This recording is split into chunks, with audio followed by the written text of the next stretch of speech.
It's time for To The Last Drop podcast with Liam Delcalm and Brendan Nell.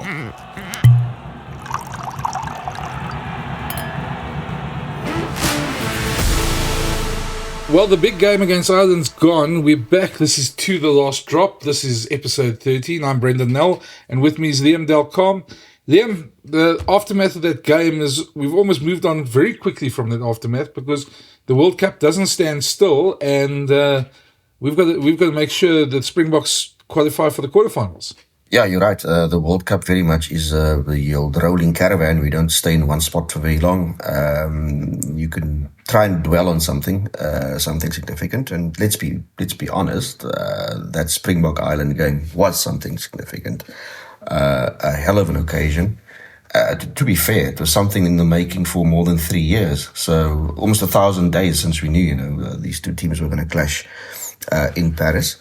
And it was a fitting occasion because, the build-up to that game and the day itself, the scenes outside Stade de France and also in the game itself, there was a nervous energy, a bit of a tension. In fact, I think I wrote that the game itself, what I was trying to describe now was the sort of the pre-match scenes, just involving fans.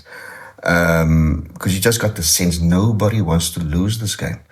And in the game itself, it was a really intense affair. I made the point in copy that it wasn't a carnival of rugby, it wasn't a festival of rugby, because there was a brutality to that game that you very rarely see. You also got the impression that it's the game has moved on so much that it's like you get the sense it's like it's been designed by men and women in a laboratory because everything is so sterile and clinical and the way these men push themselves on the field. They know exactly the next move. In terms of their physical preparation, they couldn't be better prepared. So. It's you think of that game and you think to yourself, wow, how are they going to top that? Look, I obviously had it a very different way, and I think let's before we get into too much of that game, let's first start with the Bok team because that's the current news. And sorry to make you go off on this tangent, but I'm going to bring you back here. Yeah, we're going to first do the Bok news because people want to talk about Andre Pollard. So let's do that, and we're going to get into the nuts and bolts of that game. The Bok team was named last night. Andre Pollard is back.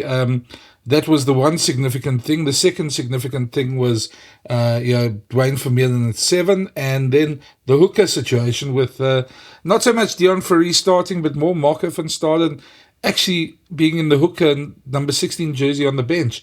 Andre is the obvious talking point, but the Boks have been going out of their way, to play it down and say that he's not. Rossi said the other day he's not Superman. And there tends to be a belief, sort of almost, I was with fans in Paris, and there tends to be a belief amongst a lot of people that, Andre is going to walk in and suddenly it's a silver bullet and everything has been, all our goal-kicking woes will be solved and everything will be fine again. Just what's your take on that? Look, the coach also addressed that matter. Jacques Nienaber, when he was pushed on a few questions related to that. Fairly similar to us. He didn't use the word that Pollard isn't Superman, but he said that people, there should be a particular expectation, or the expectation should be realistic. They can't have this expectation that Andre is going to get into the team and will be in the starting lineup, and then just soothe all their ills. Because in many ways, Mani Libbok and Damien Willemse, when they've played 10 for the Boks, have taken them in not a different direction, but there's been more dynamism about the attack, certainly. You can't expect Andre Pollard to step into that situation now and take the Bok game to where the other two took it. And then also, I suppose, if you play flower for the Springboks, there's a certain expectation about the boxes that you need to tick. Will he make all his tackles? Will he command that channel the way he used to? That's probably one question. What will his tactical kicking be like? And lo and behold, I mean, what will his goal kicking be like? If he misses a few, what then? So people's expectations should be a little bit muted, and I think they were kind of begging for time. Just give the guy time to come back. He hasn't played for so long. But then again, they showed faith in him. And if you step into that position, if you play for the Springboks, if you're in the starting team, you expect the guy to be good to go. So, that's the kind of a counter argument I would have. But you could understand that they want to draw the sting out of the whole debate. Well, I mean, that was my first thing. I was thinking, what happens if he steps up on Saturday, misses an easy kick, and maybe misses a second kick? Then what's the angst and what's the reaction going to be? And I think Jacques right. You have to be realistic, because I mean the guy hasn't played international rugby for more than a year. The Bok game plan has evolved also in this last year into something very different than when he was playing. There was a lot more box kicking when he was playing. There's a lot more attacking nowadays. And I just feel there's so much pressure on the guy. And fair enough, the position, the Springbok 10 position, comes with its own sort of pressure anyway. But it just almost feels like there's an expectation that everything will be fine now. Handré is back. And in a way, it's also the Bok's own making, because if the way we've spoken about it several times on this pod, about how they did the selection and how they spoke about Handré's injury and how him being out, that there was all these conspiracy theories going around. So it it's almost exacerbated that whole situation a bit more, that now suddenly, it's the worst thing. And to me, I feel a bit sorry for Manie Libbok, because to be very honest, he deserves a bit of criticism for not making regulation kicks. But of course, If you play for the Springboks and there's certain things you don't do, then it will, it comes with the territory. But I mean, I think it was if their tactics were a bit different against Ireland, and maybe they didn't take those 2 long kicks, and maybe they backed their pack a bit more, the conversation might have been very different. When you talk about 11 points being left on the board, 6 of those points were 50-50 kicks, and it's almost as if the Boks sort of backed themselves into a corner there. So I'm looking forward to seeing what Handré can bring. I must admit my expectations are a bit tempered, and I think as Jacques Nienaber said, and maybe we should listen to his words here, just exactly what they expecting from Handré on Sunday. Jacques, what is your goal-kicking pecking order? The goal-kicking pecking order for this weekend. Okay. So that's a good question, and I'm going to spend some time on this, because I think on the goal-kicking thing, and I think it will be, is Handré now the number one? Is it Manie? Is it goal-kicking? Is that the reason why there's a 1 and a 2? There's 3 realities that must be seen as a unit. It can't be seen separately. So, the first reality is, I think it's for all to see that we probably are not as consistent off the tee as one should hope we can be. I think in some games we kick 100%. If you go back at history, you will find that there's some test matches where we didn't miss a kick at goal, like France 2022. We didn't miss a kick at goal, and we used 3 different kickers on that specific night. So, but we are not consistently there. So that's the first reality. The second reality is that the guy who probably is the most consistent off the tee for us is Handré. I think that's fair to say. But like I mentioned, he's been injured. He didn't participate in any test matches for us for 13 months. And then the third reality is that the guys that had to step up and to take over the 10 role was Damian Willemse and Manie Libbok. And in that 13 months that Handré wasn't available for the Springboks, there were 16 test matches, and we won 75% of those 16 test matches. We lost 4. And the 4 test matches we lost is 2 against Ireland, who's the number 1 team in the world, and everybody is struggling against them. They haven't lost a test match since the test match against New Zealand in Auckland. And then we lost to New Zealand. And then the other test match that we lost, where those two guys were steering the Springboks and driving the team in the 10 jersey, was against France in Marseille, where we got the red card. And in 3 of those test matches, it was very close. Even this past one, it was up to the 78th minute, there was 2 points in it. So I think that's the reality. Yes, we are not consistent off the tee. But Andre was injured, and he was in the past the most consistent guy for us up the tee. But the guys that stepped in, I don't think they did a bad job. Maybe off the tee. But I mean, in terms of win percentage and steering the team and getting good results. And out of those 16 test matches, only 3 was at home. So 13 was away from home. So I think they also... So I think the whole goal-kicking thing, the fly-off thing that is building up, I think the people out there and the fan must... It's not just as simple thing as, is it goal-kicking? It's not. It's a much more complex thing.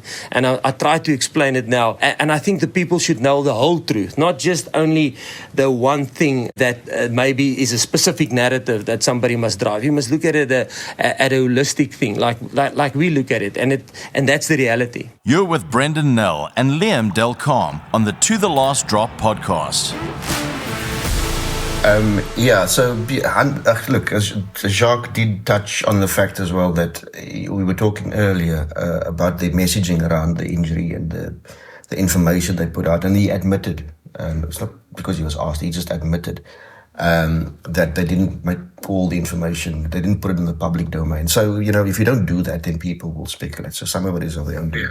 The interesting thing for me now, the return of Pollard in this game in particular, where the Boks now are in search of 5 points. They've made the point. Kwagga Smith made the point the other day. He said, no, can be no doubt. We're looking for 5 points. That's the priority. It's not just the win, it's the 5 points. The way they go about their business, because if it was just about getting the win, you can almost expect Pollard to play in the way he used to play. There are certain strengths that he would play to. But now they would have to play with a bit more attacking urgency. So that in itself, his readiness to embrace where the game has gone, their game has gone, that for me will be a very interesting dynamic. Yeah, same here, because if you look at it as well, I mean, the Boks are playing a much more attacking brand of rugby at the moment, and Scotland and Ireland both went out and sort of placed the marker. I mean, Scotland scored 45 points, Ireland scored over 50 against Tonga, while Tonga can give you trouble, and we saw that in 2007 in Lance in that famous game where they almost... I think it was a bounce of a ball that almost cost the Boks victory there. This is the type of team you need to place that marker. And I mean, you need to do pretty much similar to what Ireland did, because it might, I know it may be a long shot, but it might come down to points difference at some point. You will need Scotland to come to the party in a very significant way to bring any doubt to the outcome of this pool. They'll need 10 points basically, including the win over Ireland to bring it to that sort of situation. So that is unlikely. But from a South African perspective, you obviously need to just make sure that you steer yourself clear of that potential, or that the trouble that might hold. We spoke about Tonga. You spoke about Tonga. If you look at their performance against Scotland, it's quite clear that they pack a punch in the scrums. Just generally speaking, in the collisions, I mean, they will bring some force. So while the scrum is something that they might look forward to, their line-out is a bit wonky, no doubt about that. And also their defense, while when they make a tackle, they make it stick. They don't make all their tackles. They missed 48 tackles against Scotland, which is a significant number. To be fair, Scotland had a lot of the ball, but to miss 48 tackles is a significant number. So I think the Boks will push and prod, and they will find gaps and they'll find holes. If they just go about their business in a proper way, they should get the 5 points. I don't see how they won't. It'd be interesting also to see how the discipline, because Tonga's obviously lost Fafita for that head clash. They are a team that can stray on discipline, and if that would have maybe influenced the way they make their tackles in any way, probably not, but we might see a card or two in that game again. So that's also be a factor there. Marco van Staden at hooker, I must admit, I'm still shaking my head at this one, but it is what we have, and he is the reserve hooker now. To be fair, I think for this game, it was always going to be that. Bongi has played, I think, something like 14 tests in a row, 14 or 15. He missed a test against Argentina last year, and since then, he has pretty much been involved in every game. So there's no doubt that he needs a break. And for what the Boks have been arguing when they decided to go with Pollard as Malcolm Marx's replacement, and then having Dion Fourie and Marco van Staden as the backup hookers.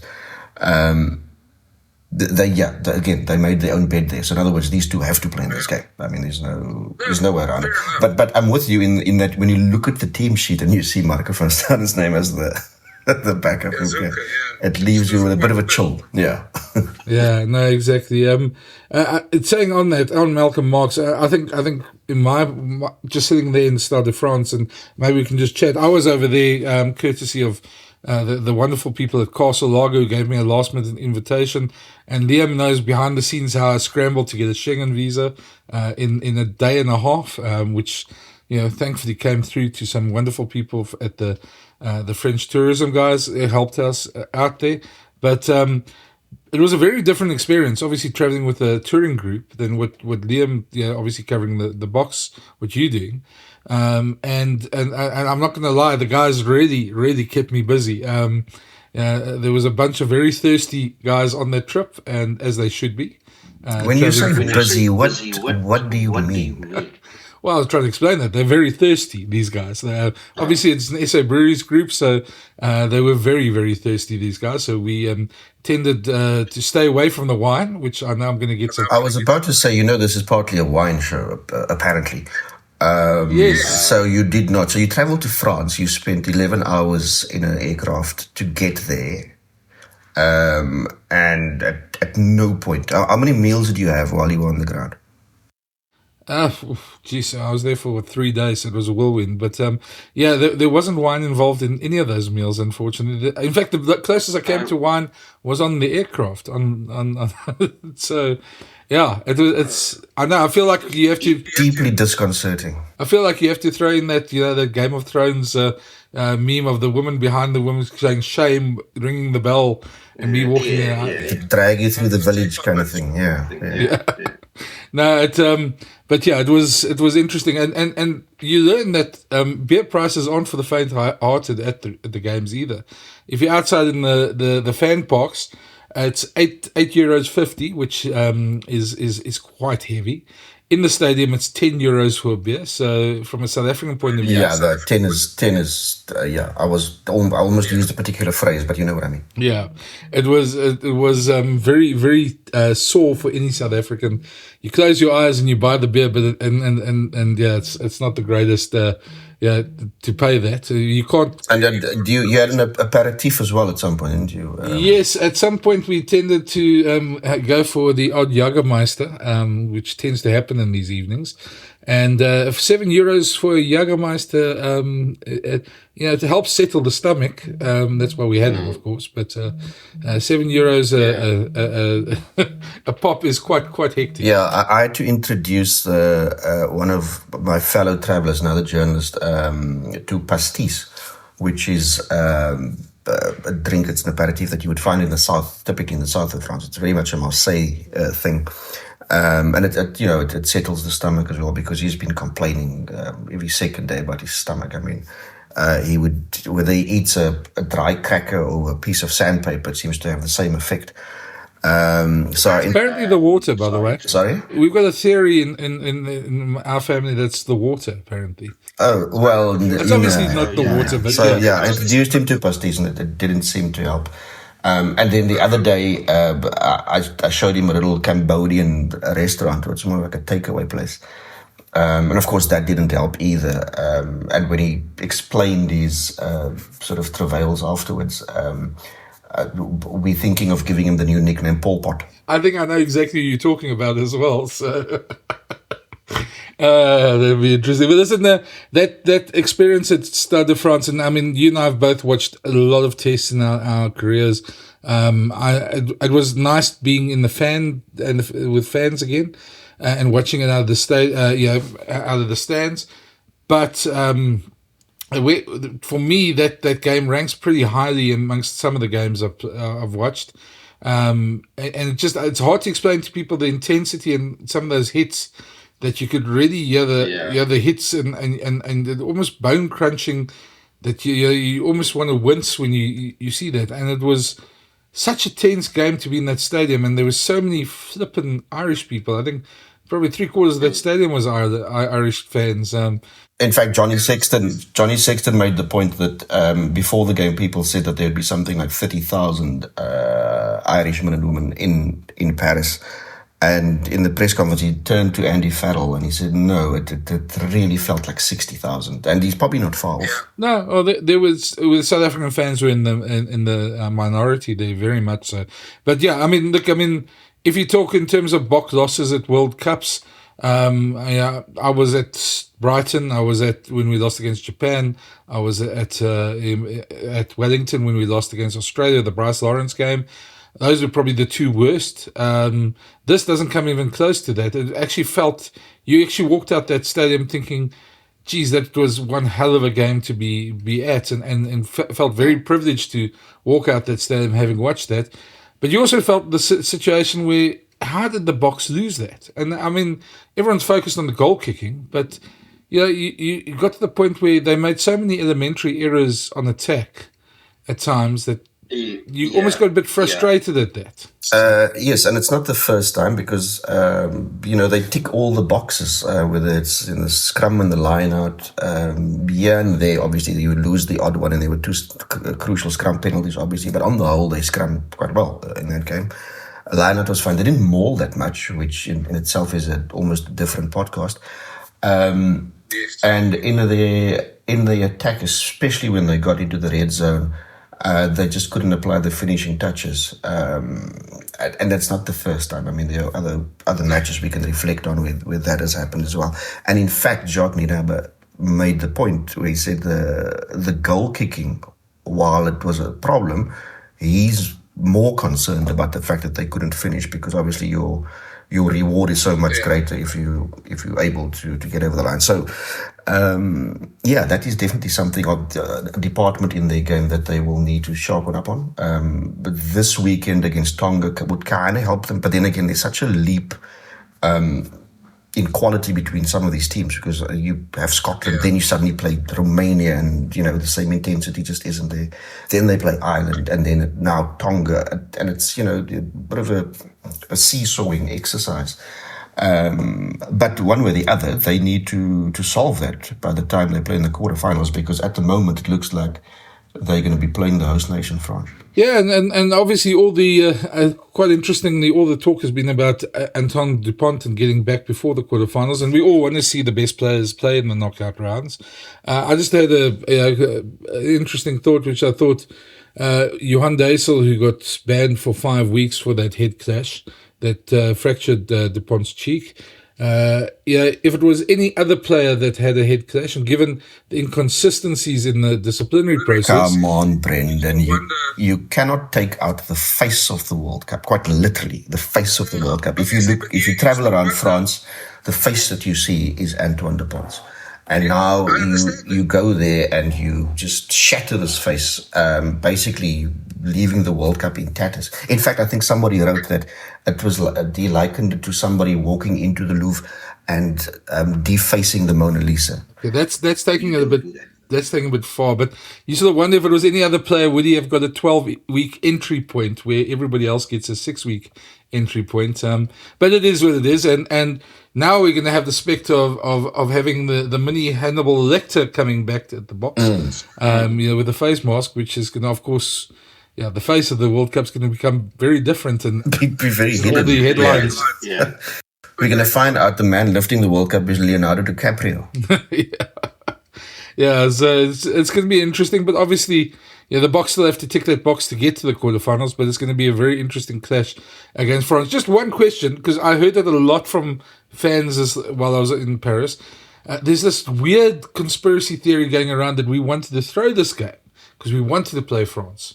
Do you think the Boks wanted to play France, or do you think they didn't really care? I think where their game is at, they would have felt quite comfortable against New Zealand or France. So, no, that's a very silly conspiracy theory. That's just something that somebody over his 29th beer decided, oh, this is a good idea. Let's put this out in the universe. Yeah, well, there were a couple of those people I was with on during the trip, so I'm sure that's probably where it emanated from. I suppose there's some other rugby going on in the World Cup, and we should actually quickly just talk about that. There's Eddie Jones has left Australia in a very, very uncomfortable position at the moment. And I didn't see the game because I was on the flight, but I saw the highlights afterwards, and it just looked like Australia were nowhere. And I can just imagine all those quotes of Eddie saying, "Oh, mate, if you don't know rugby, don't come talk to me," coming back to haunt him now. Yeah, absolutely. I mean, he's been very front-footish in the way he's put down journalists. And I'm afraid to say they're going to have the last laugh because that Australian performance was just about as blunt as I've seen. I mean, I didn't attend the 97 game when they lost to the Boks in Pretoria, but I have seen some poor Wallaby teams. But that performance doesn't rank with that. It's just like they didn't fire any shots. They didn't look capable of firing any shots. And I mean, I don't even think Wales were that great. Wales sort of turned up and played what you would expect from a Warren Gatland coach team. And there was nothing coming back from the other side of the net. It was quite bizarre. And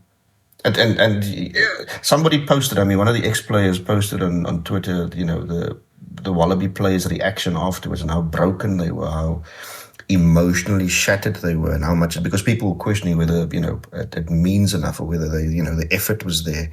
And clearly the effort was there, but then you need to ask the question, were these guys tooled and equipped to play that game or play the game, any game in this World Cup for that matter, because they just looked well short of where they're supposed to be.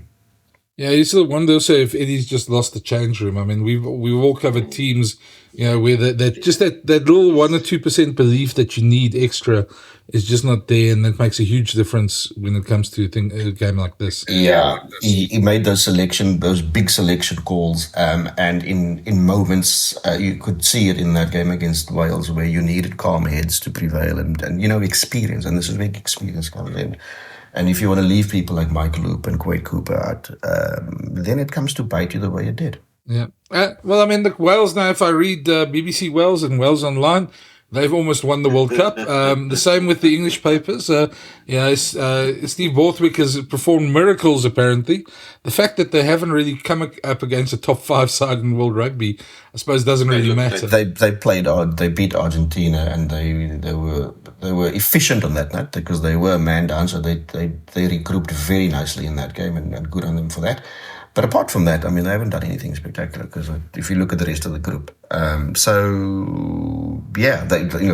they still need to play their quarterfinal and will be judged on that. You sort of get the feeling that their biggest hope is that they get enough momentum and they catch one of the bigger sides on the off day, being a bit battered by obviously all the other big games they've played. Yeah, momentum and belief. I think belief is going to be and England can attach themselves to that very quickly. That's something they've proved at World Cups.